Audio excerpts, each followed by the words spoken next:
आपण पाहत आहात संघर्ष नायक न्यूज, जनतेला न्याय मिळवून देणारं हक्काचं एकमेव न्यूज चॅनल संघर्ष नायक न्यूज।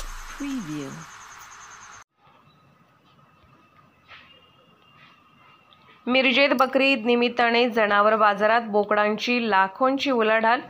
बाजारात सोयी सुविधा नसल्याने व्यापाऱ्यांचा रस्त्यावर बाजार भरवण्याचा इशारा। 17 जून रोजी बकरी ईद असल्याने पश्चिम महाराष्ट्रात प्रसिद्ध असलेल्या मिरजेतील जनावर बाजारात शेवटच्या दिवशी असणाऱ्या बुधवारी मोठी उलाढाल झाली।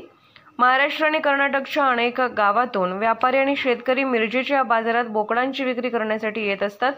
10,000हून 1 लाखाच्या पुढे बोकडांची विक्री होत असते। मात्र या ठिकाणी सांगली कृषी उत्पन्न बाजार समितीच्या मिरज दुय्यम बाजारात शेतकऱ्यांना आणि व्यापाऱ्यांना कोणतीच सुविधा उपलब्ध नसल्याची तक्रार व्यापाऱ्यांनी आणि शेतकऱ्यांनी केली आहे। पावसामुळे या ठिकाणी मोठ्या प्रमाणात चिखल जमा झाला आहे। जनावरे आणि लोकांना पिण्याच्या पाण्याची सोय नाही। रात्री वस्तीला असणाऱ्या शेतकऱ्यांना लाईटची सोय नाही, तर रात्रीच्या वेळेस चोरीचे प्रकार मोठ्या प्रमाणावर होत आहेत। मंगळवारी रात्री एका शेतकऱ्याचे 4 बोकडे चोरीला जाण्याचा प्रकार घडला आहे।